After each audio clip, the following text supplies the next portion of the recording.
Welcome to Seek Reality with Roberta Grimes. Joyous conversations about what the afterlife evidence and modern science combine to tell us is true about our one reality. You have nothing to fear. You are eternal and you are perfectly loved. Knowing the truth changes everything. Now, here's Roberta. Welcome to Seek Reality. I'm Roberta Grimes, and I'm so happy you're with us today. My dear friends, there are some really beautiful people in the world, and one of the best parts for me of doing this weekly radio program and podcast is that I have gotten to know so many of them. One of the most delightful and frankly surprising friends that I've made this way is our guest today. Father Nathan Castle is a Dominican priest living and working in a community of Dominican men and women who serve the University of Arizona in Tucson.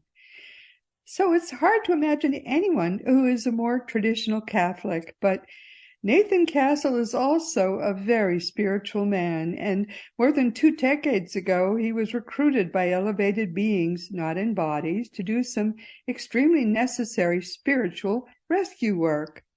Before I first met Father Nathan Castle, I knew a lot about spirit rescue work. I thought I basically knew it all, and I even had experimented with learning how to do some of it myself under the tutelage of the late, great spirit rescue expert, Bruce Moen. Then in 2019, I read Father Nathan Castle's first book, which was called Afterlife Interrupted, Helping Stuck Souls Cross Over. And I was amazed to find that everything in it is completely consistent with what I had heard in doing and learned in general in doing my now more than 5 decades of afterlife research. Father Nathan and the disembodied beings with whom he works have even invented a whole new set of protocols for doing what they do. And these protocols are really entirely consistent with what we know and have learned in other ways about the death process and the afterlife. I was boggled.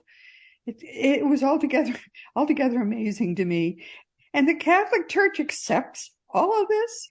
That makes me feel, frankly, quite a bit differently about the Catholic Church. But on the other hand, the Catholic Church does other things that more traditional, maybe, it's surprising to say that, churches don't do. Protestant churches that are more straight-laced maybe don't do. Like maybe exorcisms. We don't see that from Protestants, do we? This is Father Nathan Castle's 6th Seek Reality appearance, and we frankly love him here. Welcome, Father. I'm so happy to have you back with us. Well, and I'm always honored that you keep asking me back. It's a joy to be with you. We frankly can't get enough of your stories. I think they're amazing. But what's wonderful about what you do to me is that I know so much in this field, and yet you're one of the few people who can teach me something new here. I just can't get enough of that, frankly. But first, for people who haven't heard your story, please just briefly, could you tell us a little, just a summary about what is an afterlife interrupted death experience? What is that? Well, I read Raymond Moody's book, Life After Life, when it came out in 1975. I was a sophomore in college, and I was just thrilled to hear these stories. And he wove together first-person narrative stories of being out of body and returning to the body. But then he also commented, as the expert that he was, on what he heard. And I chose to take the experiences that I've had and kind of make them sit alongside a near-death experience, except the people that I deal with didn't nearly die, they really died. They in fact, in my first book was The Wizard of Oz, and the coroner in Munchkinland says she's not only nearly dead, she's really most sincerely dead. And that the people that I deal with are most sincerely dead, but they didn't have that experience that involves sensing being out of body and the tunnel and the attractive light and maybe conversations with religious figures or relatives. They didn't do that. And the ones that I deal with had very violent, sudden deaths to begin with. So it seemed, right. I just thought maybe what if that other process is normative, maybe dying suddenly, violently, abruptly might rupture that seamless passage. So I called it the interrupted death experience. Right. And very often their deaths were had negative things attached to them too, right? They were shameful in some way, or there were negative things that happened in them as well. Well, all of them were negative in that they were unexpected and violent, car crashes and accidental falls and drownings, but murders Yeah. are even worse, where somebody intended the death of someone. So there's all of the people that I do, almost all. Once in a while, I'll get somebody that had a trauma that happened to them that made them feel dead inside, but who kept Yeah. living for some time and never resolved that trauma and went to their grave with unresolved trauma that made them rather shut down. So sometimes I deal with people like that who hoped the afterlife was going to be one big miracle, and they found that yes, that's true, but you still have to take part. You can't just be carried along by it. You have to choose and act. We should add just quickly that before we're born, we plan into the planned lifetime we're entering 2, sometimes 3 exit points that our higher consciousness can choose to take. And so most deaths are planned deaths. Our higher consciousness takes an exit point. And these deaths, the people who are rescued by Father Nathan didn't die at an exit point. They died sort of freelance and in a negative way. So these really were just totally unplanned, quite negative deaths. Yes. One of the things that happens I must have done about 450 going on 500 of these. And wow, you've been busy, because the last time I talked to you, it was 200 some odd. yeah, just about the time I think I'm all caught up, then there's a big rush right before Christmas this year. Suddenly there was like Christmas rush. Christmas rush. And so I'm a little bit behind again, but we get caught up. I have a lot of different prayer partners that are generous with their time, and then it's just a matter of moving at a pace that we can get by with. Anyway, there are it seems like we're the discharge staff in some sort of afterlife medical center, that the people that die this way so suddenly and violently needed extra help, and it's given them, but they only need it till they heal sufficiently to move on to a higher plane that has more joy and freedom in it. And so we're like the people, if you have to stay in a hospital, we're the ones on the day that you get discharged that help you make sure that you understand your meds and your physical therapy, or ride home, kind of gathering yourself and moving on to something better. What a lovely, sweet way to think of it. That is just beautiful. You know, and Jesus spoke of, he told his disciples that there would be times when they reaped what they did not sow, that they came into the harvest that other people had worked hard to produce. And I believe that's true in this case. The therapeutic work that people needed to go through has been done already by others, and we are just at the tail end of the process, helping them get out the door. That's a beautiful way to look at it. I should say, too, that I have always naively thought most people do leave this world at an exit point that was planned.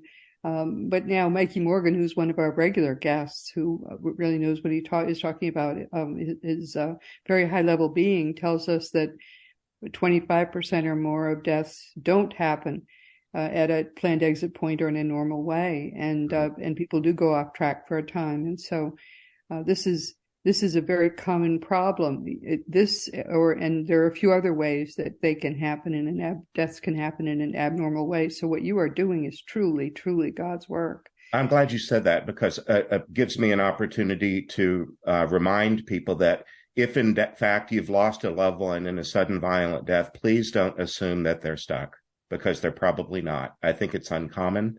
But even if they are provided with everything they need. Don't make your grief worse by thinking that, oh, now in the afterlife, my loved one is stuck and I need to get them unstuck. And sometimes I deal with that with people in hard grief. Oh yeah, that's true. Right. Don't assume that something is wrong when something probably isn't wrong. Yes, or that you're responsible for things that you couldn't possibly know what to do about. Right. That's true. So, okay. So, you first hear from these people how? Usually it's in a dream, right? Yeah, And it's very consistently in a dream. For me, the Holy Spirit seems to have created kind of a row. I stay in my row. I just go to sleep. I consecrate my sleep with a blessing before I go to sleep. And about once a week, I receive a dream. I make the distinction between having a dream, which could be about the events of the day or my own psychobabble, or receiving a dream where it's not my content and it's being contacted by someone else with a message. For much of my life as a priest, I've had to take a turn having a pager on the nightstand in case there's a hospital emergency requiring a priest. So it's like that. I get a message in the night that awakens me to help someone, and then I listen, receive the dream, I write it down, and then as soon as I can, I make an appointment with one of my prayer partners to go into prayer and see what we can do to help. And these prayer partners are friends of yours or were associates of yours who volunteer to help you in this work? Yes, and they're quite varied. Of the ones that I'm working with right now, one is a couple that have Roman Catholic backgrounds, but are more involved in transcendental meditation and other and especially hospice work as volunteers. And then another team is a psychotherapist and a retired dentist on opposite ends of the country. We just go together on Zoom and we meet every other week. We schedule 2 hours at a time, and we can usually do 2 crossings, and they each take less than an hour. So we can do one in about 40 minutes generally. So the dream happens. Yeah. And basically they're summoning your help. Yes. And you contact the prayer partners, and then what happens? First thing I do is go into protected prayer.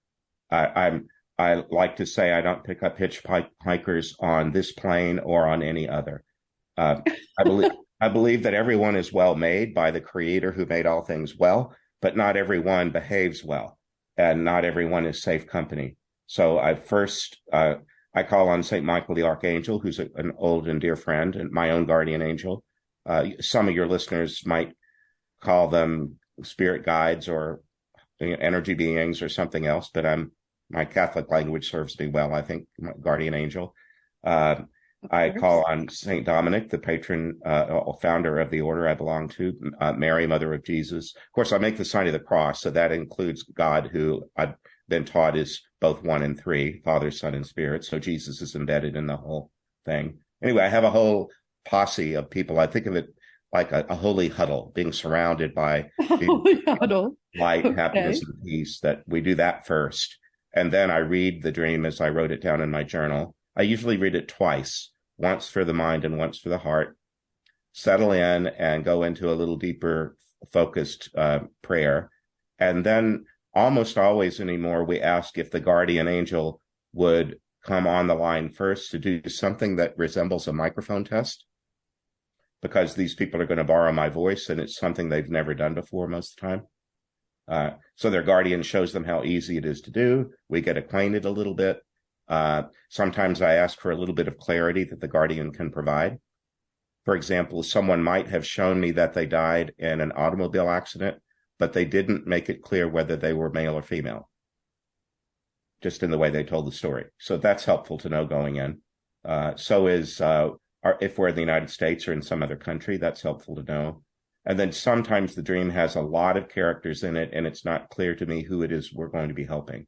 So those kind of things I'll ask the guardian to provide. And we break the ice a little bit. You've dealt with the angels, I know. You know that they can be funny, and some can be quite serious and task-oriented. Others are just lots of fun to be around, kind of silly. But they come on the line first, and they absolutely love the one in their care. And this is something like graduation day. They're excited because this marks a major passage for the one they love. Lovely. Okay, well, go ahead. So tell the story. So that this person then uses your voice? Yes, I allow them to borrow my voice. That first happened to me when I was 22, before I uh, entered religious life for the Dominicans and before I was a priest. And it happened again the following year. So I knew that gift could manifest in me, that it was present, even if it were latent. And then about 25 years ago, or even a little bit longer, it began to be useful in this way. And so I I think of it as a gift of prophecy. In the Catholic Church, the word channeling in this context is radioactive. It upsets people. And so Oh, there's just no reason to do that.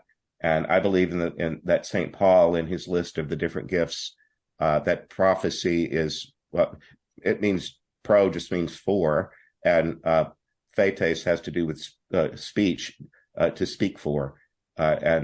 And also the prayer of St. Francis, make me a channel of your peace. I believe that it does feel something like a channel. It feels like an energy moving through a confined space, like a canal. Anyway, it's sweet, and I'm co-conscious the whole time. I'm not entranced. I'm free to do whatever, and I just cooperate with the person that is coming in. They've all been through trauma, although they're not sent to me or my prayer partners until they're quite ready. So there's never any arm twisting or anything. They're quite ready to do what needs to be done. But yes, I do let them talk through to my partners. and do they tell you what their trauma was? Well, they largely did that in the dream most of the time. Uh, a dream can be very short, or it might be long or feel like it's long. So sometimes the dream story itself seems to have a lot of detail, so they don't really need to explain very much because it's already understood. Other times it was quite brief and simple, and so they really do need to fill us in on just what happened. They're all talking about their violent death, and so oftentimes they'll say, I can say that, and I can tell this story now in a composed manner because I've told it enough times. I just don't have any more tears to cry. And Okay. Yeah. after a while, maybe you and I will discover that too after our deaths, that after a while, it's only of moderate interest anyway. We don't Right. walk around on Earth talking about our birth, Right.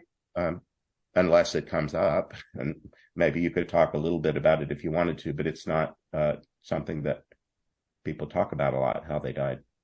And so then they're talking to your prayer partners, Yes. and Mm-hmm. then what's the moment of release then? What is that like? There comes a moment in the conversation where it seems clear that we understand well what happened. We see that they're ready to move along. And so my prayer partners have learned that there comes a moment when they're to ask, so are you ready to make that passage? And do you know who you'd like to have assist you? You're going to be going somewhere you've never been, so you need a helper, a guide. Do you know who you would like that to be? So it over the years, it's broken down. I used to always have them ask the question, can you think of anyone who loves you who has already died that you would be comfortable with coming for you? And so over time, the word has gotten out that that's our methodology. And so they're the ones that get in my line, and they call it a line, are already briefed ahead of time that they're going to be asked that. So we don't even need to ask them anymore. They sometimes even lead with it and say, is it time for me to tell you who's going to come for me? Well, to have come for me. Good.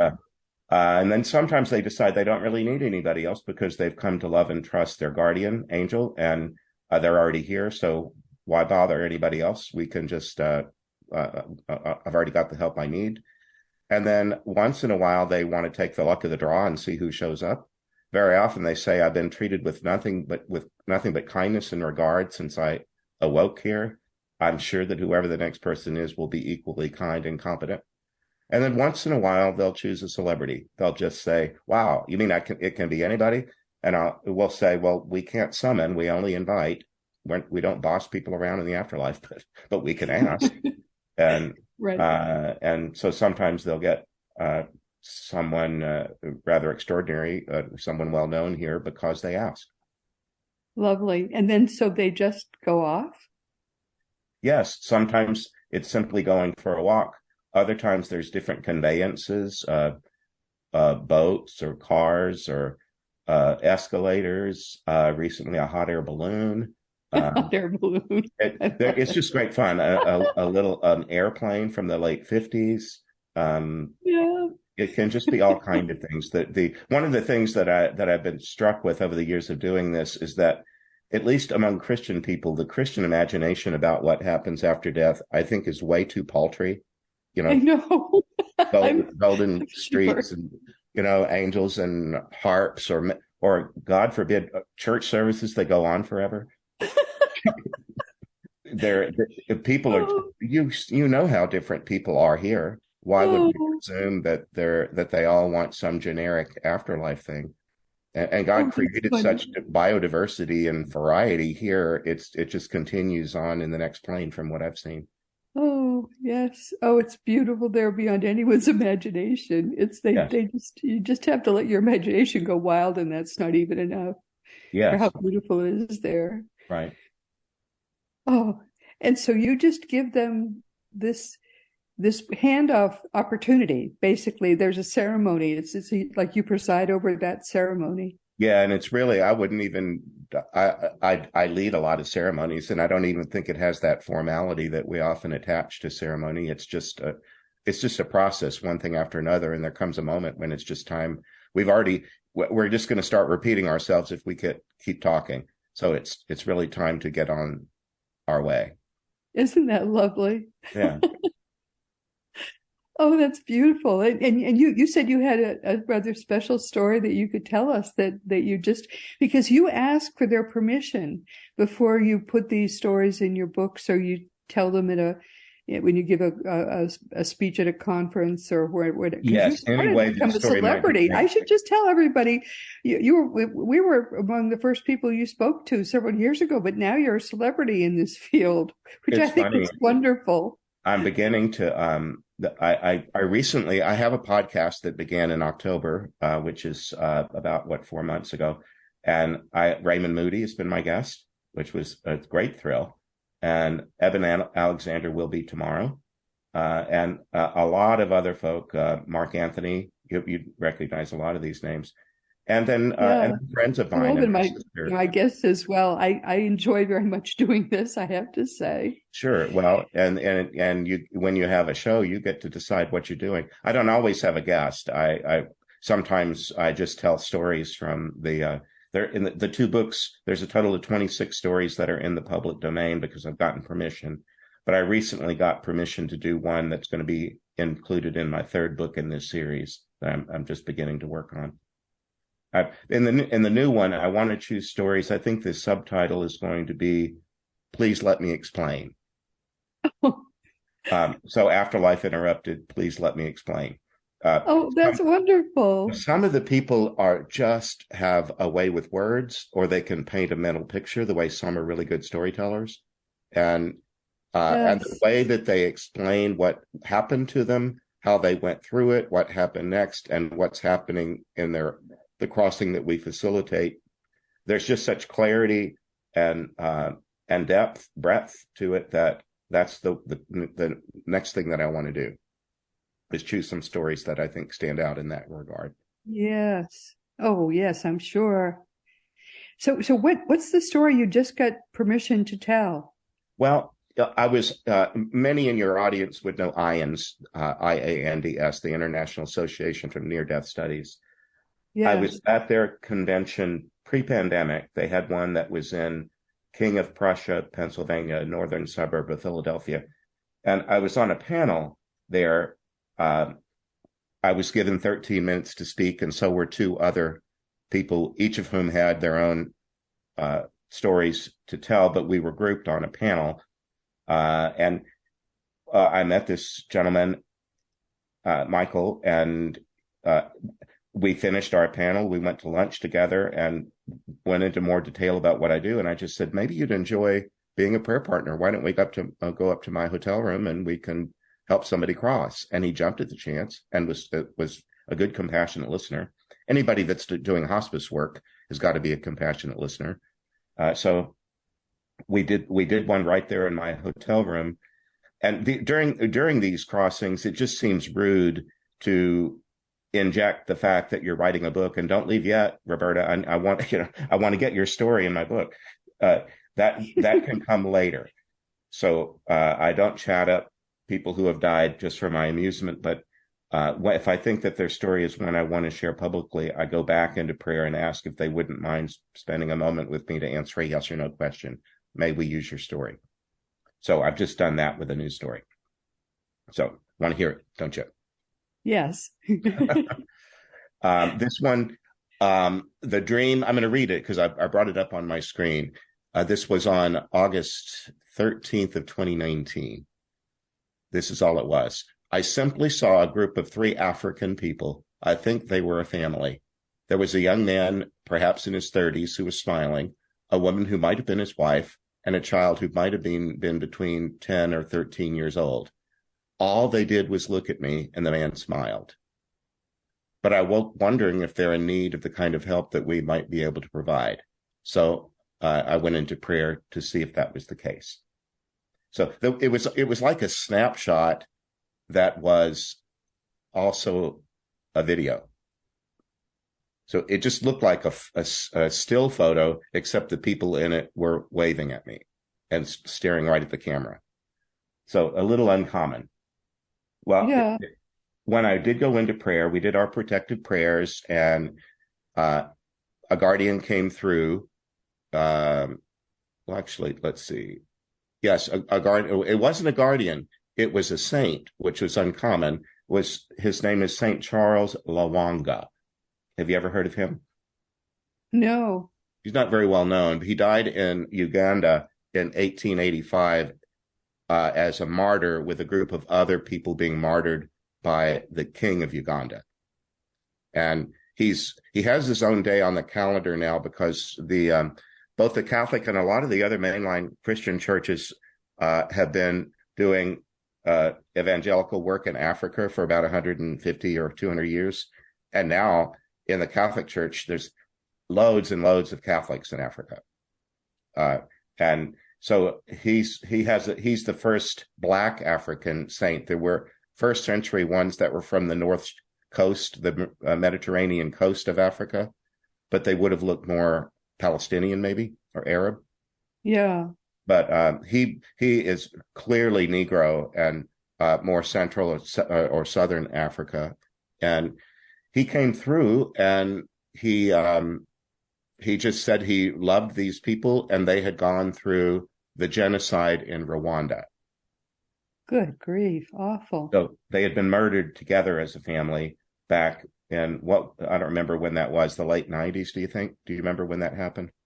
It's been going on off and on through that period, yes. Well, it was horrific, all at once, where people who had lived together in peace as neighbors suddenly reverted to tribal lines, and there was this horrific genocide. Well, this particular family, St. Charles, came through and explained that they had died in a mass event. He also explained that, in fact, they had been hacked to death with machetes. And they didn't. The husband wanted to be the spokesperson for the family because he felt like his wife and daughter had been through enough trauma, and he didn't want to make them retell the story. And he said he didn't want to terrorize me in my sleep by showing me something so horrific. So all they really did is look as though they were looking through a window or out from a hiding place and wave at me, and hope that would be enough to get my attention in my dream. And it worked. The gentleman's name was Abraham, and he explained that when the violence began to happen, they ran to the local Catholic church where he was a lay leader. He was a catechist, and he trained other people for different ministries. And he gathered up his wife and daughter, who was, I think, 12, and ran to the church, hoping that they would have safety there, sanctuary. And once there, they hid in a closet or something, and hoped that it would pass them over. And then eventually the doors of their hiding place opened, and he hoped that it would be, someone that was showing them that they were safe, but in fact, it was their murderers. So a pretty awful story. Terrible story. Yeah. But as is the case with all of them, they wouldn't be in my line if they hadn't been through a lot of healing and were ready to move from a rather therapeutic level of afterlife onto something much more free and joyful. Most people, when they're released from the hospital, I hope do something fun. You don't have just more Jell-O and broth. I hope you get to eat something nice or watch TV or at least sleep without the noise of the hospital. So they have the opportunity to go on to do other fun things after they make this passage. Maybe join up with relatives or whatever it is they want to do next. So anyway, Abraham explained that, and he explained that they got in my line because they saw that there was a Catholic priest and they were Catholic and happy about that, and that they had died at a time when they had been somewhat ecumenical and even intertribal, and then all of it kind of blew up and people reverted to thinking of others as their enemy and the other kind. And so he said, for a while, it might be nice if we just were with our kind again until we find the courage to venture out. So the fact that I was a Catholic priest gave them a comfort level. Wow. So I'm going to quote him a little bit. He's really sweet. He's saying, sometimes men in cultures are told that we're the head of a household. And sometimes in cultures where there's very strong masculine bossing of women in such places, right below the surface are the women running everything and making you know that they're the hidden boss. So I don't have any pretensions that I'm the male head of the household and the chieftain who will take my little family across. My wife is a very strong woman and proved it in the ordeal of our passing. And my daughter is her mother's daughter. So we're a household of 3 chiefs. Oh, I love it. Isn't that great? But for now, I'm grateful that I can be the one to do the steering of whatever this is and let them simply try to move as calmly as possible into the next realm. So that's what you're helping us to do. I thought he put that lovely. really well. Yeah. That's lovely. We're a household of 3 chieftains. That's beautiful. Yeah. Anyway, he described some of his work as a leader in his community and how that gave him a lot of purpose and joy. And then he also said that there were other people who went through the genocide who were watching them do this with me. So they're going to then come along and work with you and with others to, or at least they're going to observe and maybe find the courage to do it themselves. Yes, they could at least watch and see how this moved and decide whether it was something they were interested in signing up for, if you will. Good. So he was he went on to describe acculturation of art, of Christian art, into the sub-Saharan African context. He said, we were first brought Catholic faith by Belgians, and they explained to our elders that all of the holy pictures that they had of Jesus and Mary and any of the saints looked Belgian. Yeah. They looked white, or so many depictions of Jesus. You often in your blog have that picture of the young man who looks very Palestinian Arab rather than, I don't know. Yes. Swedish. Yeah. That's how he presents now. He does not present as white. He didn't in life look white. Well, he was describing catechizing children and helping them to know that the heroes of the Christian faith were beyond that kind of he didn't want it to just be a colonial experience of the faith, that these white Europeans brought us this. That's true, but he said your own artists are going to have to enculturate the faith over time. Yes. And so he was teaching children. He described the process of taking corn husks, which he said were very plentiful. That corn was not an African plant, but it grew very well there. It was plentiful and easy to grow. And they never threw anything away.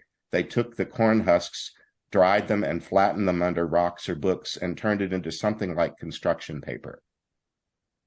And then they used it for the children to cut and paste and make things from, the way that we make construction paper. Yes. And he said they saved scraps of cloth and dyed them black so that those could be the faces and the hands of figures. And he was teaching children in a big class. He showed me the classroom, I could see it, of children at desks making Madonna and Child dolls. Oh, how beautiful. Out of corn husks and black dyed cloth. And so they were each making their own Madonna and Child. So he went on to describe that and show it. And before very long, who shows up but Our Lady of Rwanda? Oh, how wonderful. So the mother of Jesus shows up as Our Lady of Rwanda. Isn't that beautiful? Yeah, I'm trying to find I'm scanning through a document here where she starts showing up. She's so sweet. She says, we talked a little bit about the fact how she's depicted differently, and that I have a devotion to her as an old woman. Yes. Mary, the elder wise woman. Yes. She said, I too grew old, and my death is the subject of some speculation in the church about how it occurred, but I did end my life here. I do remember infirmity. I remember I'm immaculate and all of these superlatives, but I'm rarely depicted with a cane or a bum knee or anything like that. But had you been here, you would have seen decrepit Mary. She's never depicted. I don't think I've ever seen a picture of me with anyone coming to help me from a chair. But late in the game, my body had all of the accumulated bumps and fatigue and so on.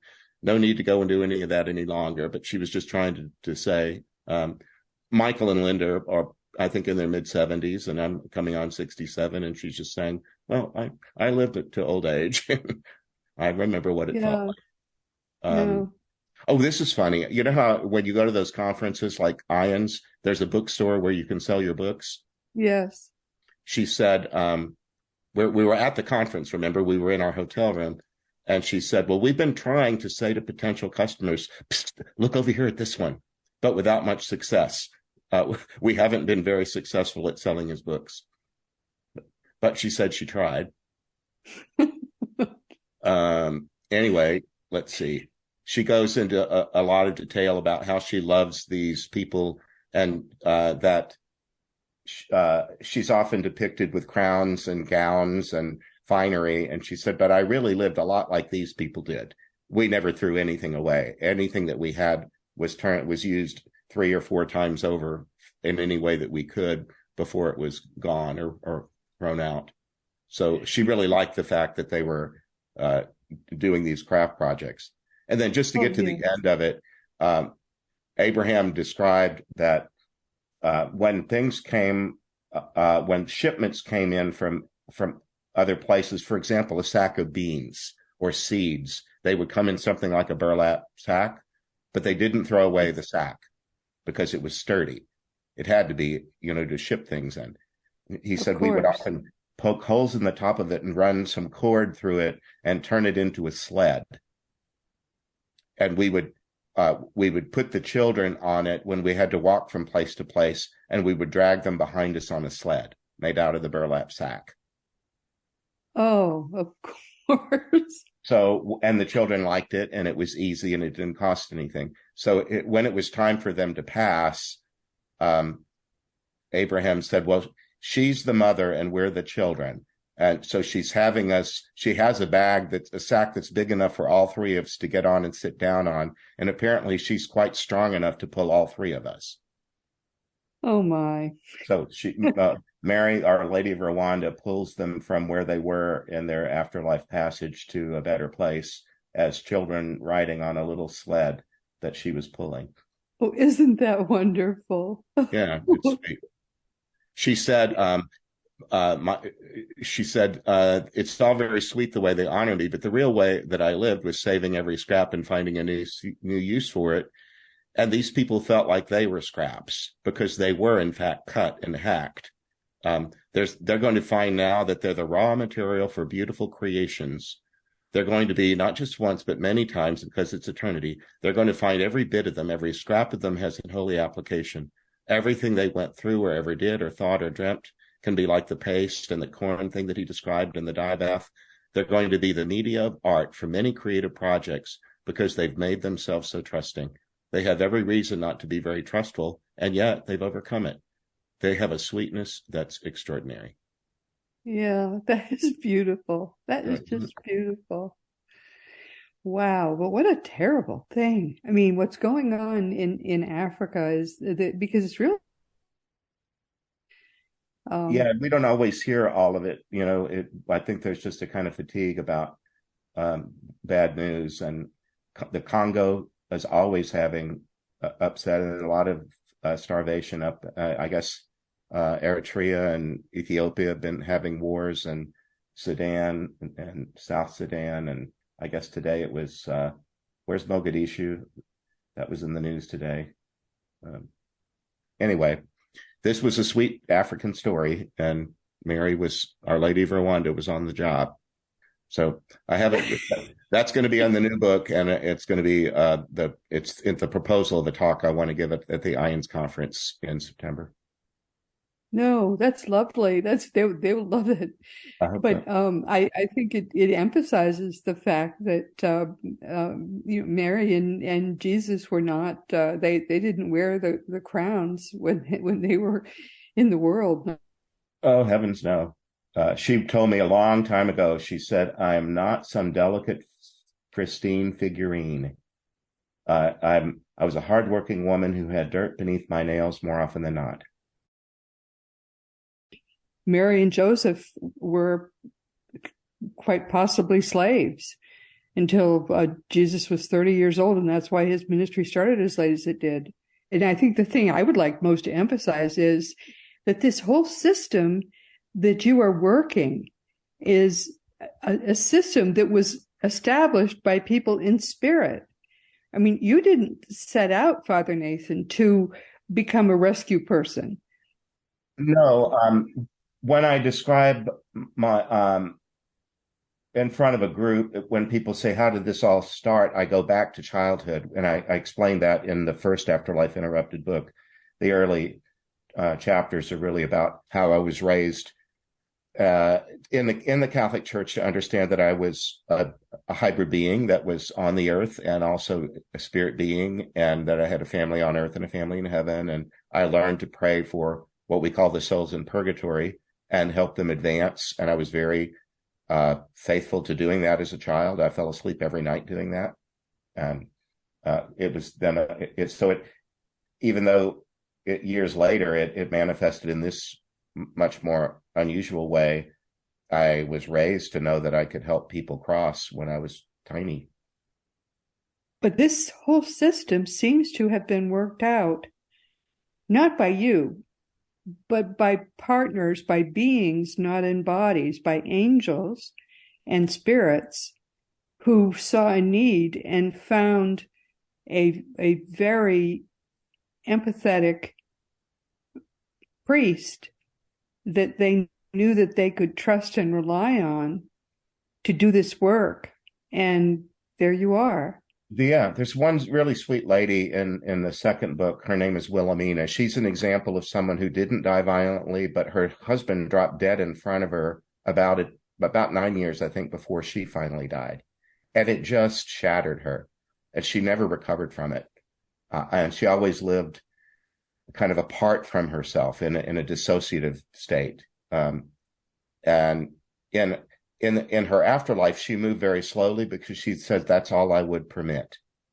And her team said, well, we will not let you backslide, but if going slow is what you choose, then we will go slow with you.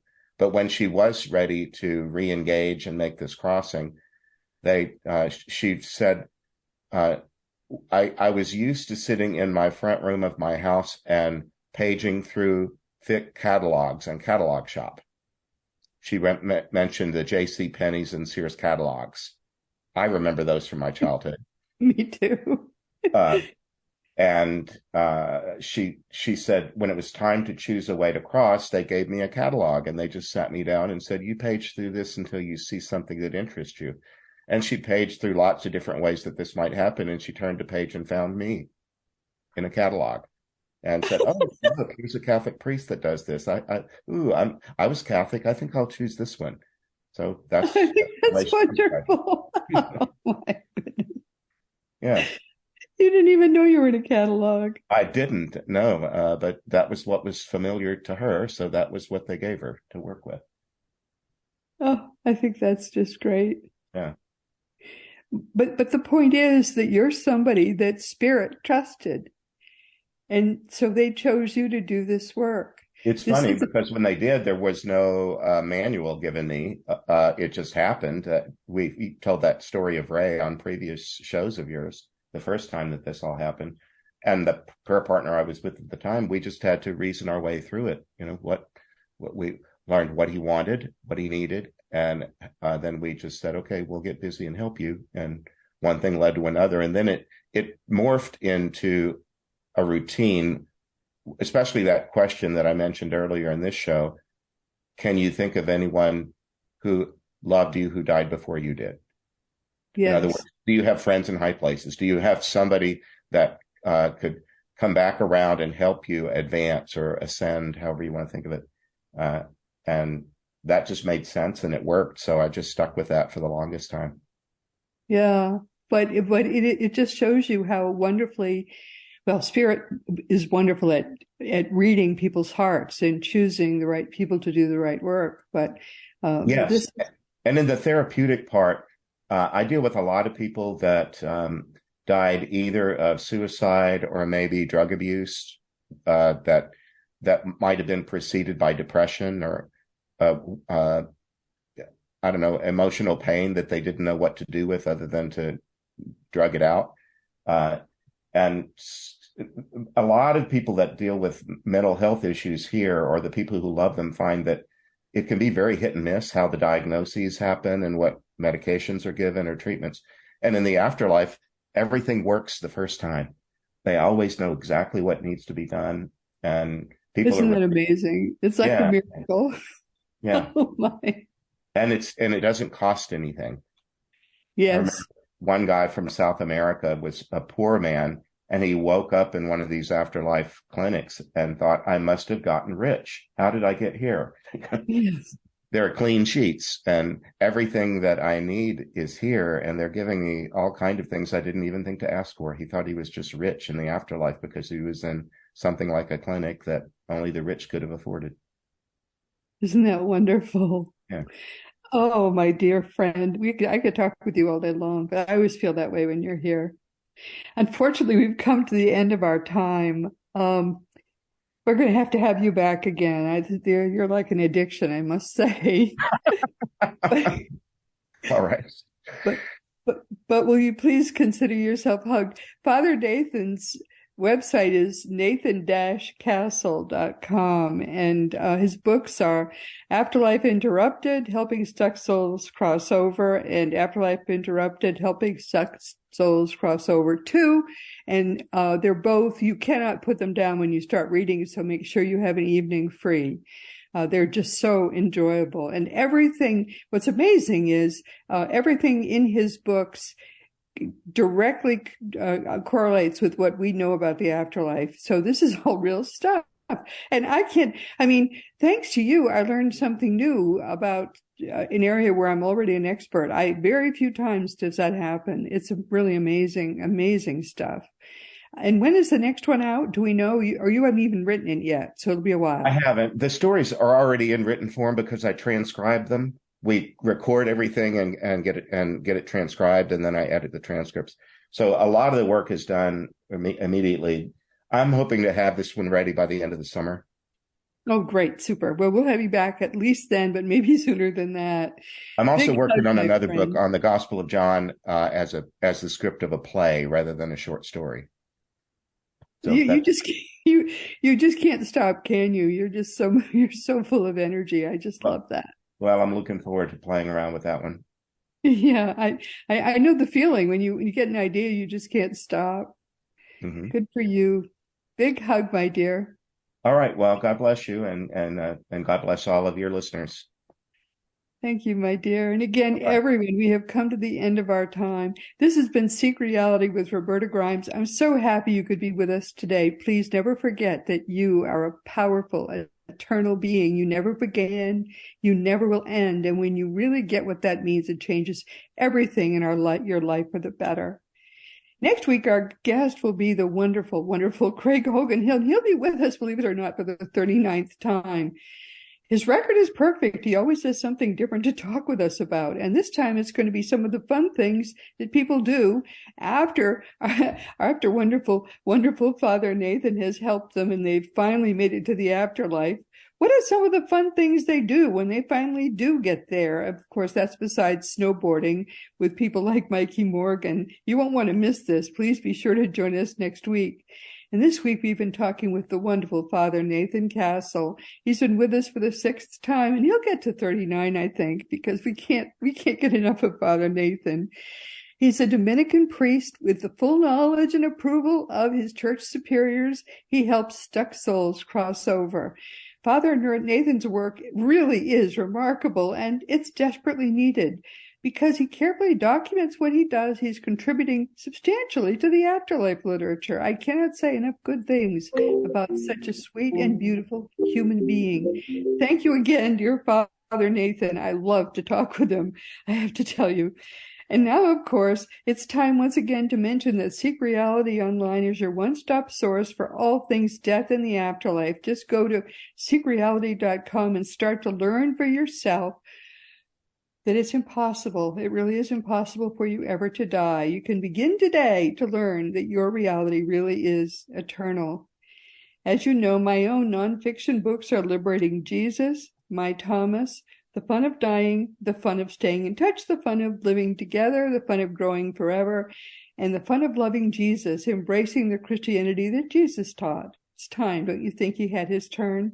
For young children, there's The Fun of Meeting Jesus, and you can order all these books through bookstores or on Amazon.com or BarnesandNoble.com. Most of the adult books are also available as audiobooks. Past episodes of Seek Reality are available just about anywhere podcasts are found, and many people just tell me they listen each week through the Seek Reality app you can find for free wherever free apps are available.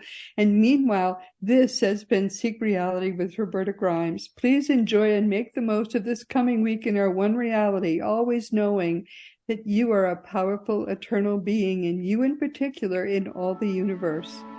You, most of all, are infinitely loved. You've been listening to Seek Reality with Roberta Grimes. Roberta blogs and answers questions at robertagrimes.com. Join us every week as we explore what the afterlife evidence and modern science combine to tell us is true about the one reality we all share. Knowing the truth changes everything.